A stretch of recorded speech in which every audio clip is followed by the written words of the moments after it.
New York State.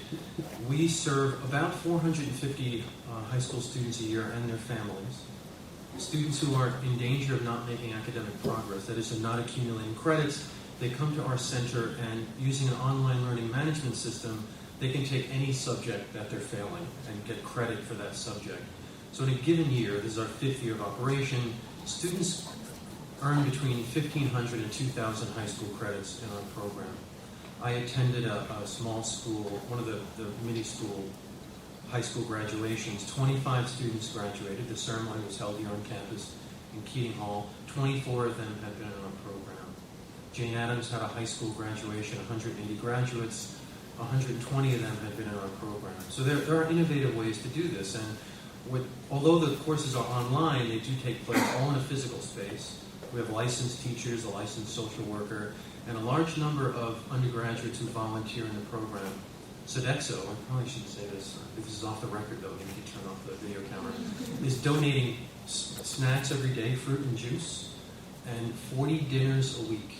So with groups of undergraduates who mentor our students, they walk them to the university cafeteria, they sit down, they talk about issues that are developed for us by our clinical social worker and under her guidance, and they eat. And they mingle with the undergraduates, they sit on eddies, they play hacky sack. So a lot of these students have no understanding of what a university is. So it's hard to have a goal if you can't visualize that goal.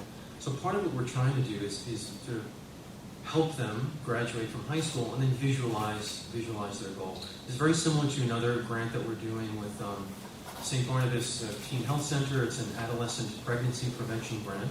And we do this again with middle school students through youth development programs, and that's involving community gardening. We also do summer programs in robotics, social networking. This summer we had all of the students in the program design the program website. So we did research, we taught them web design. So there are a lot of innovative programs that are happening at the university, and I think what's valuable about events like this is it brings people together sort of in the same place, so we know what we're doing and we know what the resources are, and then we can begin to make more effective and efficient collaborations. Thank you.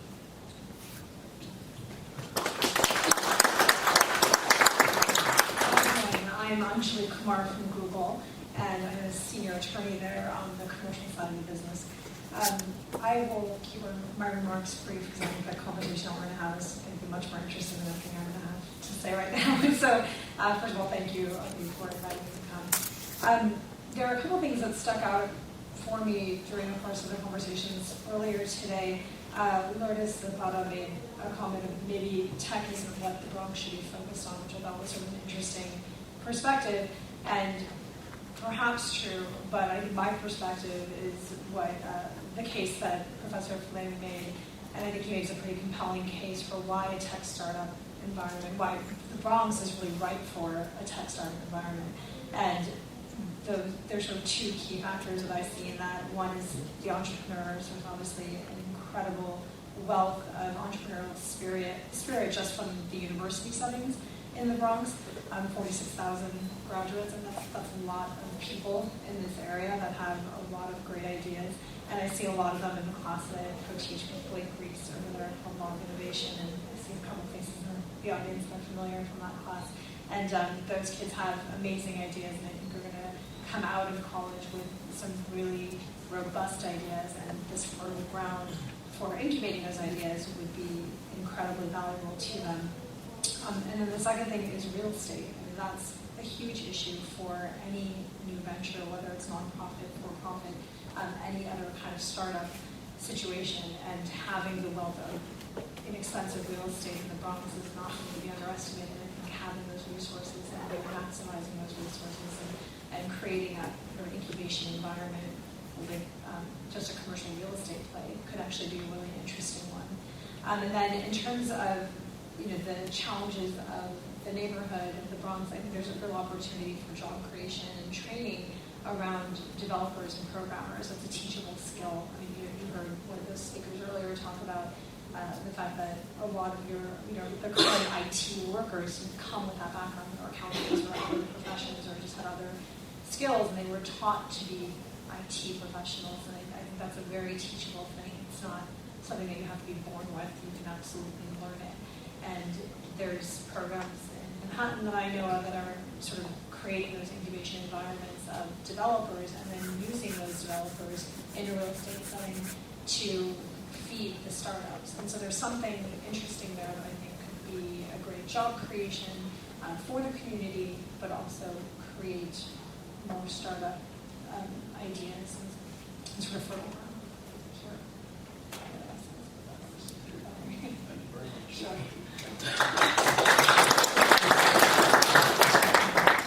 Okay, I'm going to start us off with a couple of questions or maybe topics to get the panels going, but I will open it up to the floor, so please if you have questions or get those prepared.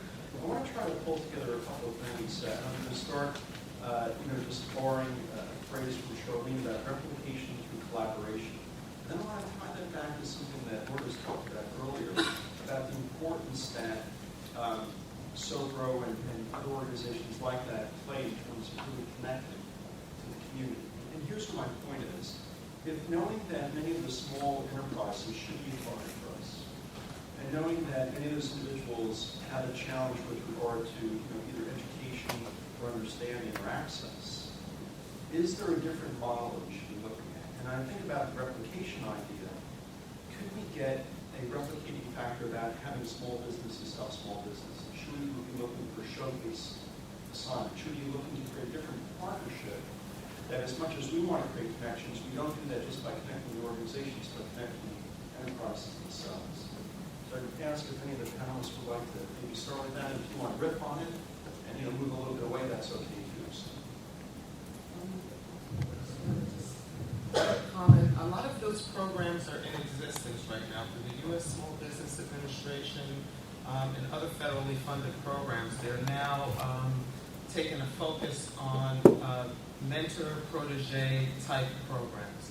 What we find is that if those relationships aren't established for a specific end goal in terms of getting a contract, in terms of writing a software, they tend to fizzle out, like there's no continuity of the relationship outside of, say, the project arena.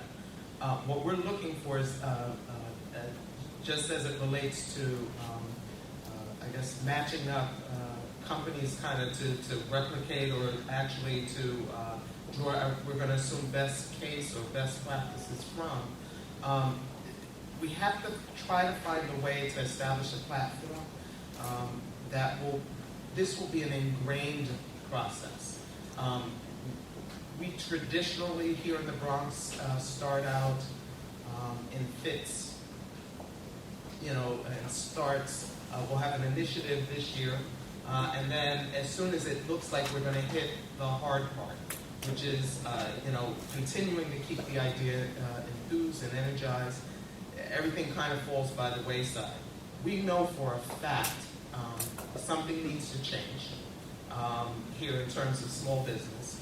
We cannot remain disengaged from this economy. And on its own, with nothing else leading into it, the technological economy is going to run us over and pass us by if we do not find a way to have our businesses tap into that. So it's more like a challenge.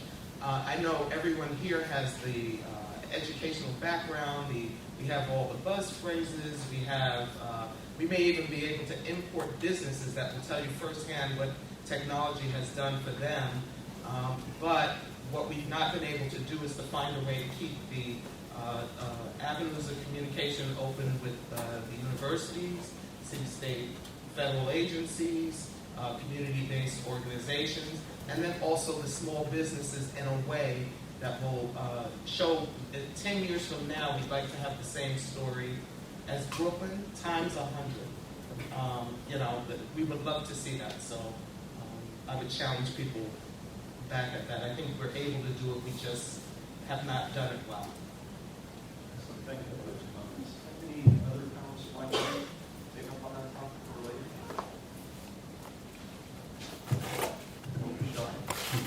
I'll just say that one of the challenges that I had for a long period of time is really being able to demonstrate to fairly large enterprises, what the ROI, the return on investment was with regard to IT investments. This has not been proven to be quite complete yet. I mean, there are still some significant challenges. So, you know, I often try to dovetail that discussion with the idea that to put off or neglect the adoption really would ultimately would put most of these enterprises pretty much behind the eight ball, and just, you know, a case in point would be retailers. They were pretty slow for a period of time in picking up the web and departing from their classic, you know, brick and mortar store environment to that virtual environment on the web. They challenged the ROI significantly. Remember, they're a highly marginalized business. Their profits are super, super skinny. So that takes a lot of time. I think that's going to be one of the issues. You really have to be able to demonstrate to those folks in the Bronx is what is the ROI, and it has to be in dollars and cents. What kind of uplift will their business experience to do that?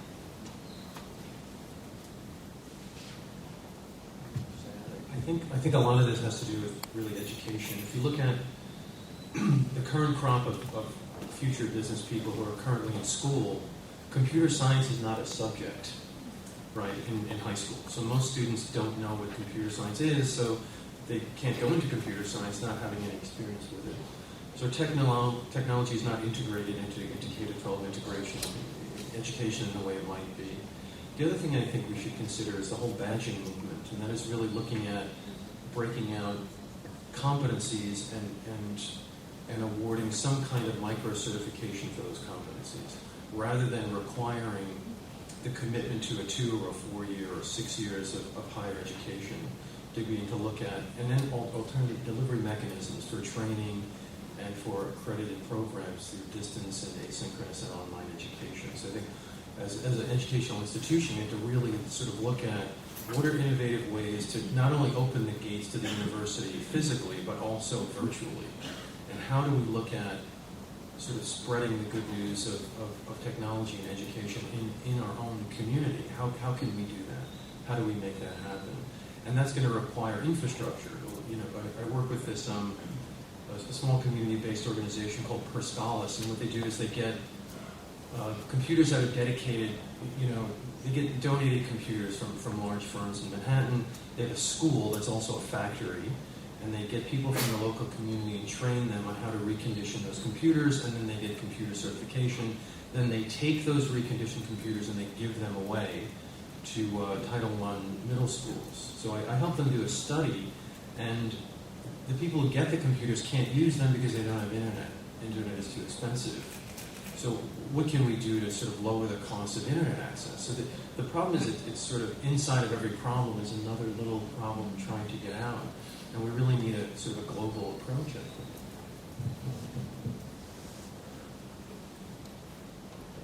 Let's pick up on that theme and talk a little bit more. One of the common themes has been about education. I think that's important from a number of different perspectives. We've heard about education with regard to small and medium-sized enterprise owners. We've heard about the challenge in the curriculum. Let's maybe dig down to the next level and talk about what are some of the things we might do to make that better situation. One of the organizations I've become familiar with, which I don't think is happening in the Bronx, but I know is in some of the other parts, is Empower. I don't know if Empower is active here. So Empower is a very interesting organization, which I'll just mention briefly because maybe it'll tease out some of the topics we've been talking about. And again, I think it's about connecting the dots. So what that organization does in chapters throughout the U.S. is they bring in usually high school age students, and they get technical training in corporate America. And they go through an internship, and then one of the benefits, in addition to being introduced to the corporate environment, is they build some of the technical skills to pick up on some of the points already mentioned that is something that is not necessarily ingrained in the existing curriculum. Is that type of partnership something that we should be looking at in our thoughts? It doesn't have to be with Empower. Are there other things that we can envision that might create a similar, multiplier effect or concentrator? Anyone would like to do that?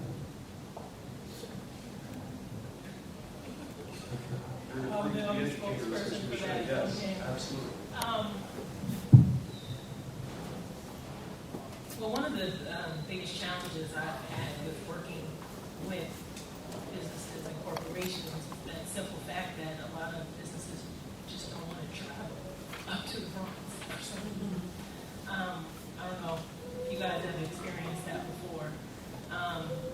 It's a little more convenient for us because we're right on the 6 line, so I can convince the people who are on the east side to take the train up to come, but for the most part, we all know that the borough is pretty much landlocked as far as the train system. And I mean, I'm just going into some of them, but that's one like small. It's small, but it's really big. Like the convenience of being in like a Manhattan or being in Harlem, where people can come and travel, has been like a big inhibitor in having a lot of different partnerships. But despite that, I do believe that partnering with several different nonprofits, I mean, that's the route that we're taking because we realize that's the only way we're going to be able to take our students to the next level and be able to prepare them to be active citizens, you know, in the United States, to be able to hold jobs, to be able to go to college, the things that we want them to be, the habits of mind of being a successful person. We have to expose them to more than what we actually have here.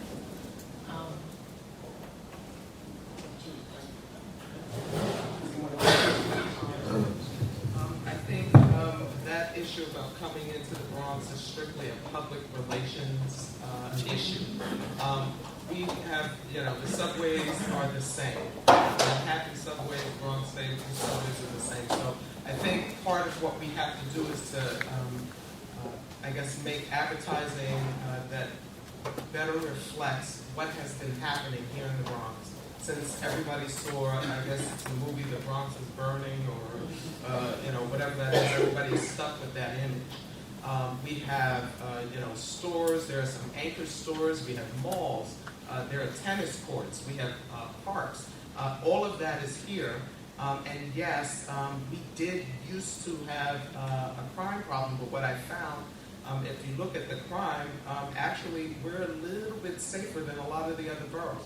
So I think we just, as a community, have to start talking more about the things that energize the Bronx as opposed to the issue away from that. And I think if we're able to do that successfully, what we'll see are easier partnerships of companies that maybe have been in Manhattan forever who'd be willing to get on the subway and come on up and mentor or provide some pro bono service, guidance, whatever the case is. It'd be a lot simpler because we are clearly 20 minutes from anything happening in Manhattan from my location on 149th Street. Again, we take access or benefit of Manhattan, all the other boroughs as well. We're all within I want to think at the most, we're 30, 35 minutes away from any borough, with the exception of Staten Island, which requires a vote.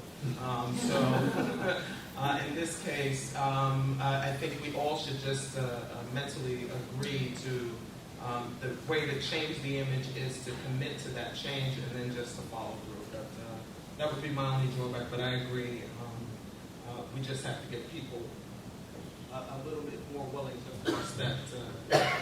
I mean, just one thing to pick up on that and add. I mean, I think the fact that the barriers to entry are relatively low. In some sense, what it takes is one or two success stories. You get an Etsy, you get a Foursquare, you get something that puts the Bronx on the map.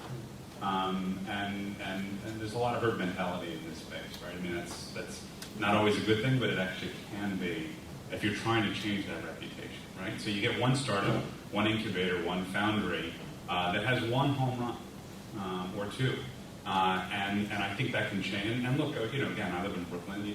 There's sort of a story there. It takes a little bit of a spark. You can create, a tech triangle. And I think the conditions are so right here.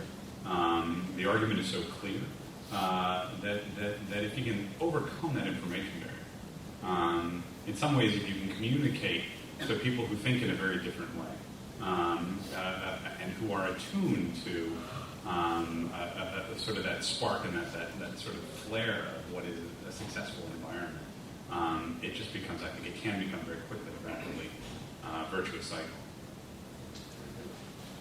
Let me pick up on that theme. I got involved 3 years ago down in Manhattan on a fintech innovation program. And it was very interesting at the time. The dilemma was, why are we seeing the technology innovations occurring in Silicon Valley and all the financial services firms in Manhattan? So picking up on that theme, and from things that I learned today as well, is could there be an angle that says we have all of these small and medium-sized enterprises that are here, and if you want to have a technology startup, what better place to be than where your customers are? And so I'm wondering if this, picking up on the theme about advertising and your message and everything else, maybe part of the message here needs to be, if you want to be an incubator, if you want to be an entrepreneur and go through an incubation, whether it's for healthcare, whether it's for small and medium-sized enterprises, the Bronx should be the destination because there is no better place. So any takers on that one, or any? The idea of being that your customers are here, so Yes, you should be here. exactly. And I feel like that might be actually quite a limiting appeal, because that's one or two startups or a handful of startups that are creating a product for a very specific market. And I think when you're thinking of technology, people, somebody made a comment earlier that people think global immediately. They want to be big and huge, and they don't want to just be serving a very niche geographic region. So I think it's an interesting idea, and I think that might be more. There's been sort of a couple of conversations around providing technology in the Bronx, and so there might be that argument of, well, if you're going to provide technology to small, medium business owners in the Bronx, then you should be where they are. That makes more of a sense, but I think for this sort of tech startup incubation sort of appeal, I think I kind of agree with with our co-pilot, it's a marketing problem. It's just what makes Brooklyn cooler. And I was born there, but I'm pretty sure no one knows that. Like, I don't think anyone cares. It's just because it's a marketing thing. People think it's cool and it seems like it's more accessible, and it's really not that much more accessible than the Bronx is from various parts of Manhattan. So I really do think it's largely a peer problem. Okay. Any other views on that? I think we're going to monopolize. No, please. This is, again, something where, but I agree. When we think of tech companies, absolutely goes to global. But I think as a successful tech company is someone who has created, and I'm the least technological advanced person. I become an expert as my clients require my assistance. So the idea of a tech company in the Bronx creating cloud computing, to me would be, and I'm using that, and they call it, rain shower computing, whatever the appropriate term is, in itself, I think would market itself. What I think we need to do now is to find ways in which to draw these companies here. The second thing is there are very few companies that have 5 years to dream, because the architects behind that cloud computing had financing in place, venture capitalists in place. They were able to have that luxury of sitting, thinking, all the things that we think about with tech companies, we're not able to do here. Our economy does not allow for our companies to sit and think and plan and coordinate or whatever it is. It just isn't there. So I don't know if maybe we should be marketing that probability or that option to venture capitalists on behalf of the tech companies. I don't know what that connection is, but I do know that that's a major limiter in terms of us moving forward as a tech hotspot. Sorry, cutting off. I think one thing that Professor Davidson was saying earlier, I think was a great point, that maybe you just need that one success story and not one big hit, and you have the university setting at your disposal and all these great universities. Maybe that's where the idea comes from, that's the incubation time, because they're here for 4 years anyway, and get them to create something while they're in the Bronx, using local talent as programmers and developers, and then that job creation element potentially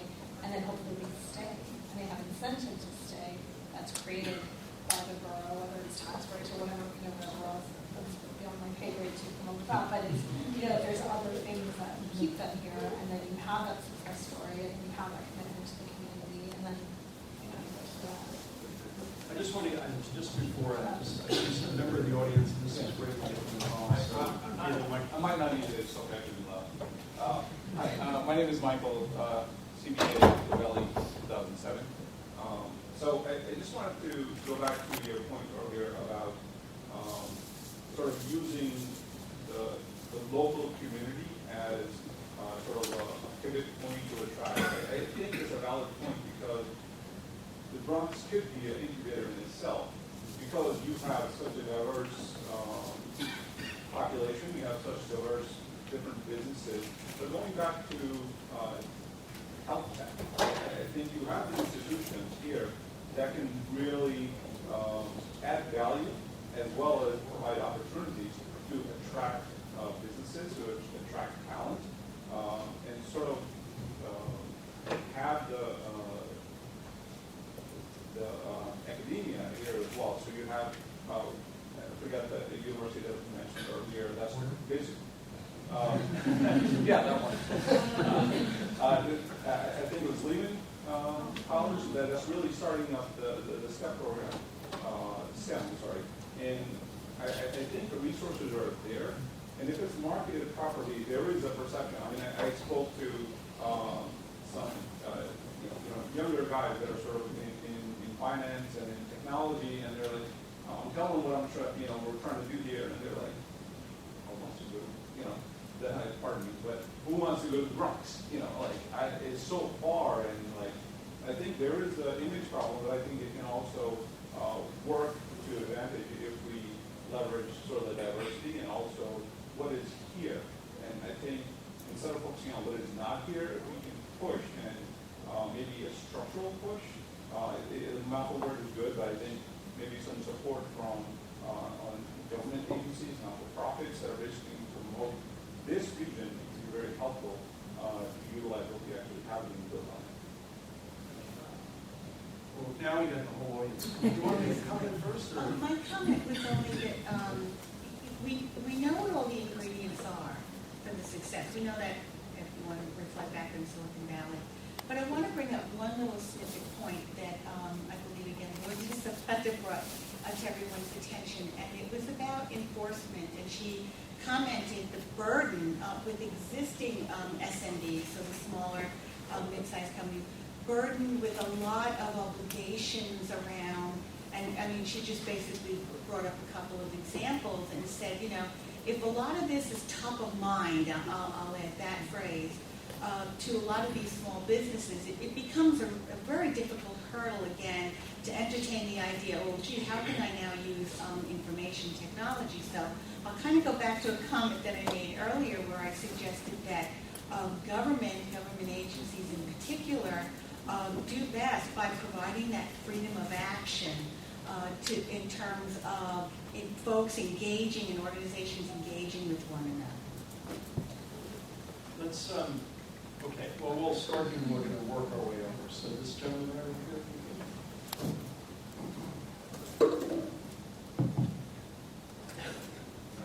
Hi everyone, my name is Giovanni Beckford. I'm a senior at Fordham University, GSD. I'm currently studying information systems and marketing with a minor in computer science. I actually grew up in the Bronx. I've lived there my whole life. So I feel I have a very special connection to this. And also another connection in the fact that I'm actually the president of the student chapter of Fordham University Association for Information Systems. Sorry. Yeah. Yeah. Sorry. So I'm the president of the Association for Information Systems at Fordham Student Chapter.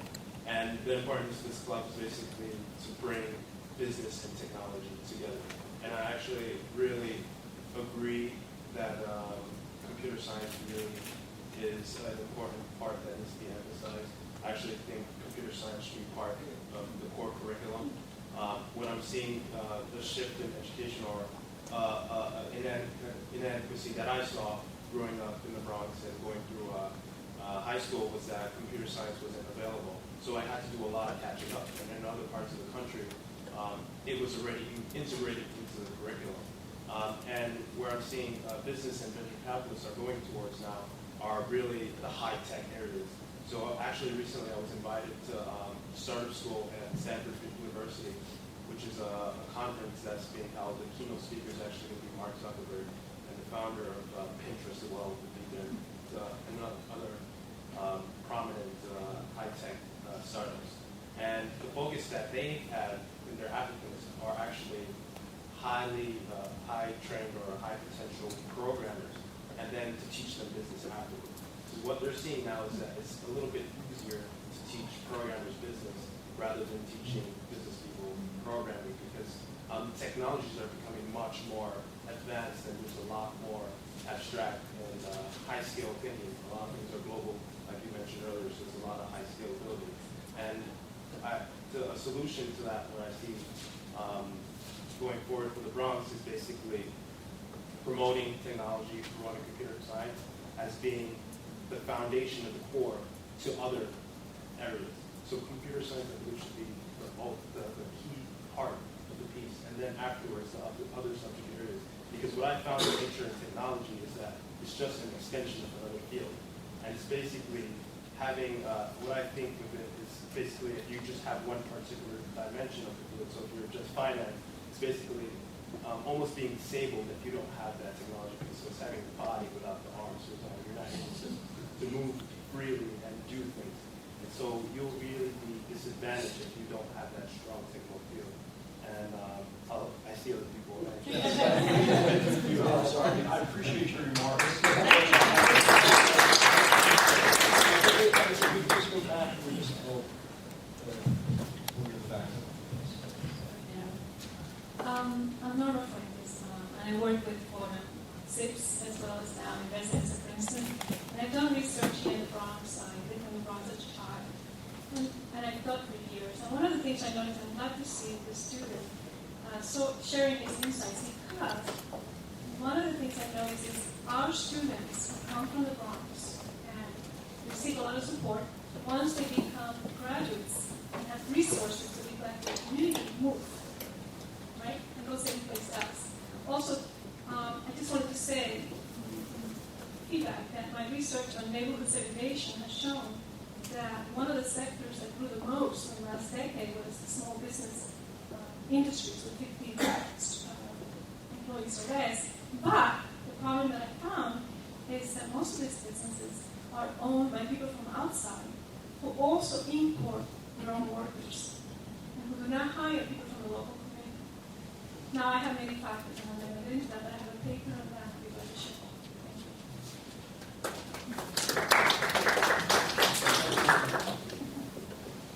Good morning. I'm Georgie Acevedo. I work with the Bronx Women's Business Resource Center. We do work very similar to what Regina does. And I suspect that, and I know for a fact Regina and I have talked about a lot of the same issues.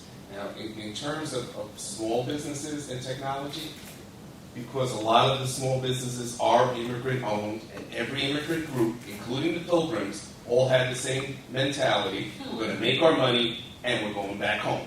Okay? So I buy a laundromat. Okay? I'm from Syria. I buy a laundromat. Why do I need to put this technology in there? I don't need it. That's the mentality. Now, we sit down and we go, wait a minute, you do need it, you're going to need it, it's part of the future. But think about when the telephone was first being pushed on small businesses. I mean, I don't need a telephone. I got this kid over here, he works for me. He'll run across the street and tell Mrs. Mary that her super order's ready. It is going to happen. But because you have a large immigrant group of small business people, they don't necessarily want to invest more than they have to in their business. Where you are seeing a lot of technology interest is in the cultural groups. Okay? I work a lot with Bronx Council for the Arts. The artists are already doing it. They're already on the cutting edge. Remember, this is the borough where hip-hop was created, where salsa was created. The musical and artistic generation that's here is using the technology. They're not always getting the attention with this shit. Okay? And I know that, you look at it from a technology point of view. All those kids in the projects, maybe they may not have access to the internet. They're all on the video games. They know how to interact with the technology. They just don't have the opportunities. So part of it is making those opportunities.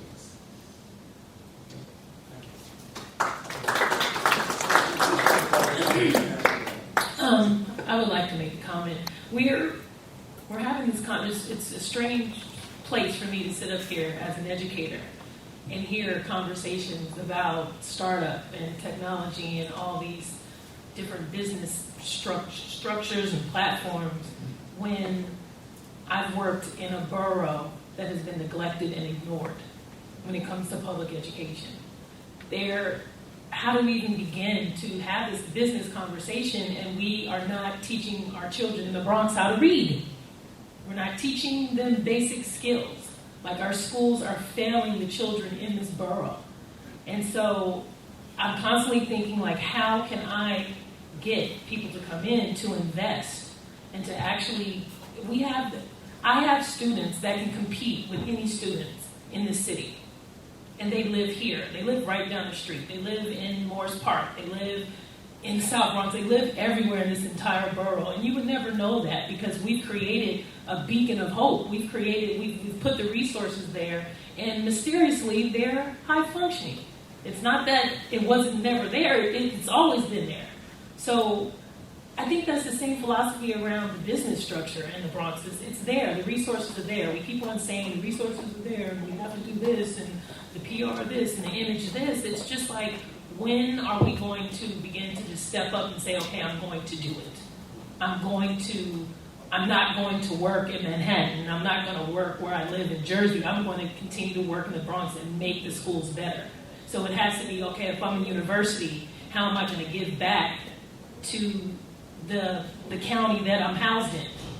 Or if I'm a business or a corporation, how can I do this? If I'm a factory or commercial, we're just going to keep on having these swirling conversations while I have students down the street who aren't able to get into my school because I have a lottery and I know what's going to happen to them because they're being failed. And I just want to just make a plea out there for us to begin to have multiple conversations. While we're having this conversation, to have multiple conversations because we have the resources. Our kids, our families are engaged. They're smart. They're intellectual. It's just I don't know why we're not doing it. I don't know why. I'd like to make a suggestion as far as the educational piece. I guess, Jordan, thank you. We discuss things singularly, so we say invest in business. But really, we know that if you invest in business, there are ancillary benefits. As with education, we have a generation here in the Bronx, which, again, we were behind on the educational curve. You're right. Our schools were not performing as they should, and they are not performing as they should. However, in order to move, you have to kind of give people visibility of what could be. So if you are, and your parent hasn't graduated, you're working, again, at a job that maintains your cost of living at the poverty level or below. There's not access to computers because, again, you may have a computer, but you may not, or have access to a computer, but you may not have access to a computer in your home. Again, the broadband is an issue for a lot of people. I don't know. I'm thinking there's several levels.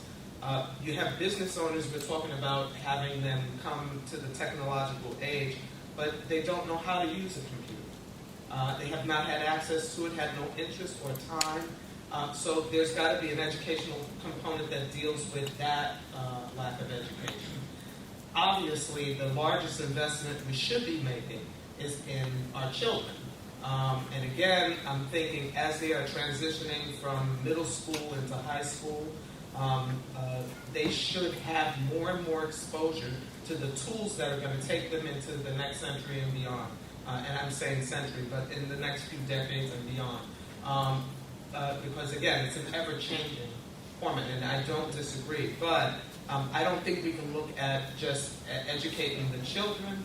I think there has to be options for everybody to have opportunity to learn how to utilize and apply this new technology that's coming up, incorporate ways to streamline business processes,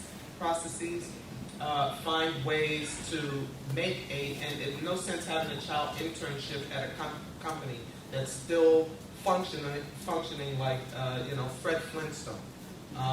Again, yes, he has that opportunity. He can work, but where else will he be able to work going into the future? So I think we have to look at it as a multi-pronged approach, as you said, and just make sure that we find the bridges, even if it's just exposing, elementary school children to the university format. Have them come in and take a look, come walk through a lab, give them a picture.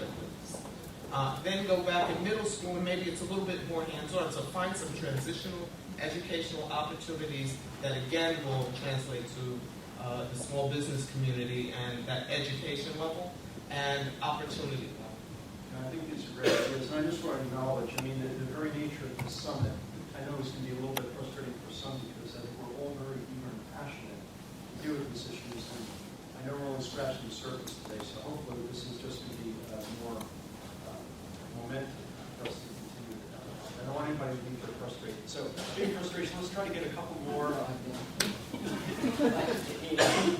How you doing? My name is Loretta Watson, and actually I have my own initiative. It's Empowerment via Education and Technology. I'm going to tell you about myself. Born, raised in the Bronx. Fordham University was my first campus I ever sat on in the grass, because I went to 45 across the street. So I knew the university was possible. I attended Spelman College and then my master's in information system at NYU. I'm in the community still. I'm up in Norwood now. I wanted to say, because I keep hearing bring people. We have 1.5 million. Who you bring? It's just one of frustrating. Who are you bringing? We want people here to do startups, to do business. You have 1.5 million people in the Bronx. Expertise. I understand that, but you can learn expertise. This whole element about technology. I've been technology savvy just because I had to. My brother was quadriplegic growing up, so I learned to do technology as far as assisted learning kind of thing. Technology keeps changing. I don't think it needs to be the major focus because it keeps changing. There's other soft skills, collaboration, communication that you need prior to getting technology. I don't want to emphasize technology because you can learn it. Currently, I'm online, I'm taking a course. There's so much free, MIT, University of Irvine, at different levels that you can take coursework. I'm taking a course in physics 21st century because since I graduated, guess what? Physics changed. And I'm doing it online. I'm doing collaboratively. I reach out, social networks. I'm not alumni of Fordham. I probably put my name on every listserv there is of things of my interest. I got an invite to this. I think we need to attack what's here already. A lot of it's free. Ed Startup. I'm also doing an education course for Ed Startup 101 that's online that's emphasizing doing education startups. And actually, I missed my little webinar today because I'm here. And again, new info online, different companies online. So we're not giving people the resources or telling them. And I know it's hard because me knowing what I know, and I think I'm kind of savvy. I work the system or work, saying this is what I need to know. If I have something at Columbia, Poly, or whatever. But I'm tired of hearing, bring the people. They are here. Bring it, we need to go into schools, have, you said for scholars. I know there's also a program, CNY. Computers for you.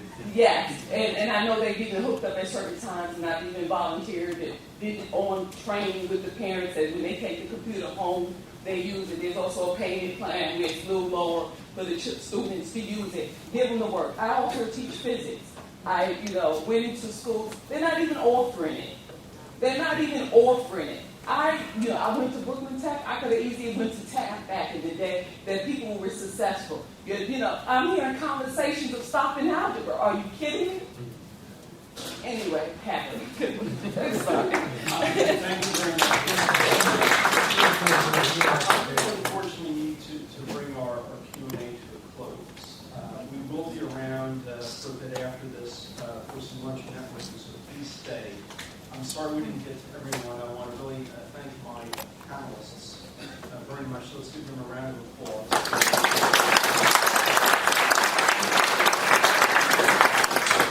And now to bring us to a close, I'd like to invite Professor Edwin Kasmakis to give us some final thoughts. Hopefully he can summarize this. Oh, yes. Yes. Before my distinguished panelists leave, we have some small tokens of our appreciation for you. And Professor, if you can summarize that, you'll be a better man than I, but perhaps you can pull me.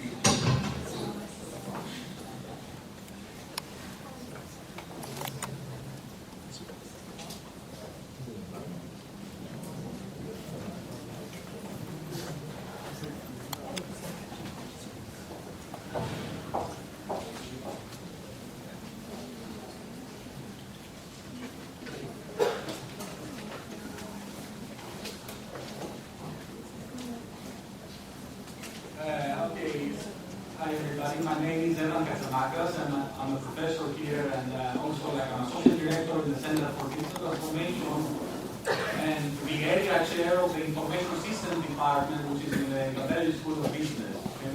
So I know that I am the one separating you from the lunch, so I'll try to be brief and summarize some ideas.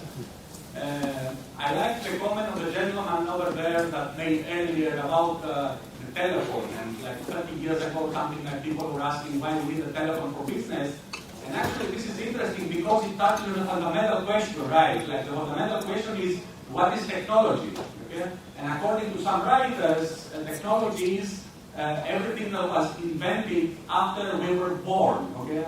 So it's very relative. Like for like 100 years ago, there are different technologies. So when we talk about technology today, we at least the last 5-10 years, we tend to talk about things like mobile technologies and the networks and fast networks and the internet, the growth of the internet that has totally changed everything. We tend to talk about like cloud computing. We tend to talk about like social technologies and social media. So these are the trends today, and actually Bob Gantt summarized some of them very well, that are transforming business. And they created opportunity there for creating companies that will lead this transformation, because the technologies, the trends are there, but basically how to apply the trends in different domains and in different businesses is an open question. And this is not done automatically. You need to have companies that will do that. And because many of the traditional technology companies are conservative, then the issue becomes like, what are the new technology startups that will be created to address this issue, okay? So there is a great opportunity for technology startups, and I think New York City and maybe the Bronx is a good position to address this issue because we have so many industries here. We know what people need, okay? So Silicon Valley produces the fundamental technologies like software and hardware and these kind of things. But we are close to the industries here. Basically, we understand the needs of the customers. So I think we had a very interesting experience and discussion. Like I had a great experience with this summit today. We heard lots of issues and lots of ideas and examples, and also lots of things about initiatives that are going on or future initiatives. I would like to summarize a few things and, in parallel, thank people for participating and like sharing with us their ideas and their suggestions. Starting with, of course, the deans, Dean Rapaccioli and Dean Gauci, that shared many ideas about what can be done, especially, for example, Dean Rapaccioli talked to us about social justice issues and economic progress issues, and how we can maybe leverage the Center for Digital Transformation to provide intellectual capital and other resources and initiatives, like, for example, seminars and events and digital solutions for healthcare. Then, of course, Bob Gantt, we went him as a speaker first. He talked about different technological trends we face today, and of course the issue of jobs. Right, that's a major issue related to technology startups, like how you can create jobs as well. And he shared with us lots of good points about where the jobs are in the future. Of course, the Office for Economic Development Corporation that shared with us different economic initiatives in the Bronx. and like identifying some points about what is good about Bronx and what are the opportunities here, for example, the cheap commercial real estate, and also like some other points about the image of Bronx that have changed. I would like also to thank Gary Wise from the computer science department that shared with us different projects that are going on there, especially about mobile technologies. And also his point about the issue like in the university we create ideas, but then there is a problem how you commercialize these ideas, okay? So maybe Fordham University can do a better job in that area. Of course, also Darren McLeod from economics and his colleagues that shared with us like, kind of different examples of what the economics department is doing in this area. And I think the greatest example was the project by the students, the Concourse Fund project. I think that's a great initiative that shows what can be done in the area. That's basically leveraging the unique characteristics of Bronx and the area and the needs. Okay? Of course, like other participants, like the South Bronx Overall Economic Development Corporation, that raised different issues about access to broadband and how we need to make the small business smarter and the small business in Bronx to use more technology. And finally, in terms of participants, the panelists, that all of them like who did a great job and they shared many ideas with us, like the importance of community, the importance that you create a technology startup ecosystem here that has to be inclusive, not to be kind of maybe an elitist or something ecosystem, but to be inclusive, to take into account the needs of the community. You know, I like this idea like of how we can transform lives, which is basically a very fundamental kind of concept. Also the teaching initiatives that are going on, for example, from the Center for Professional Development, and the idea of creating a model for replication, starting some initiatives in some maybe small businesses and replicating that through some system to other small businesses. And the importance also of strong technological skills, like computer science skills, for example, from the high school. Actually, this is what my background is. Like, I have an engineering computer science degree, but now I'm in the business school, which is basically, as Giovanni said, the information systems like student president. This is about connecting technology and business, okay, all the time, like, which is a major problem.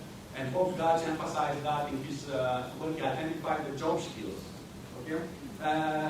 So after I thanked and summarized what the participants said, I would like to thank, of course, and emphasize the importance and the effort of Bob Gatch and Akira Kupati, who are the organizers of the event.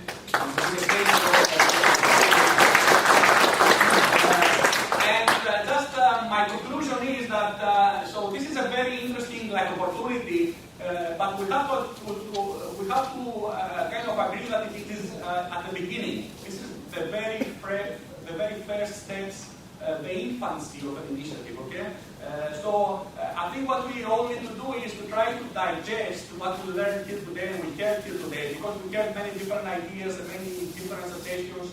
So we need to digest all these things and try to identify opportunities of how we can collaborate and create collaboration where multiple stakeholders participate, and you have like this interdisciplinary synergies working to get some result. Like in conclusion, I would say that to develop a tech ecosystem in Bronx, we need to identify what are the unique features that this ecosystem will have compared to other competitors like the Silicon Valley is doing or other areas. Okay. And I think our discussions today identified many of these unique features, like for example, mobile finance technologies or healthcare technologies that leverage the unique features of the area and the unique capabilities of the area and resources. And the other thing I would like to emphasize, and that will be the last point, is that we shouldn't look at Bronx, the Bronx tech startups ecosystem that we want to create, as a competing with the Brooklyn tech ecosystem or the Manhattan tech ecosystem. I think all these are pieces of the same New York City technology startups ecosystem. So I think it's wrong to see that as only competing. We should see also what are the opportunities to get synergies between the different regions like Manhattan and Brooklyn and Queens and Bronx. And finally, we need to have in mind that all these technology initiatives and trends, they go through cycles, okay? Like, for example, the big 2000 bubble in technology. So everybody that tries to create this kind of initiatives focusing on technology, they have to be aware of this particular feature that you have to be prepared. If you invest a lot of money there, that it may go through cycles. But of course, the good thing in technology is that old cycles die away, but new cycles are created all the time. So this is the interesting thing, that maybe a cycle will go away, but a new cycle will come and replace the old one. Okay, I think this is what I have to say. Thanks a lot, and again, thanks to the organizers.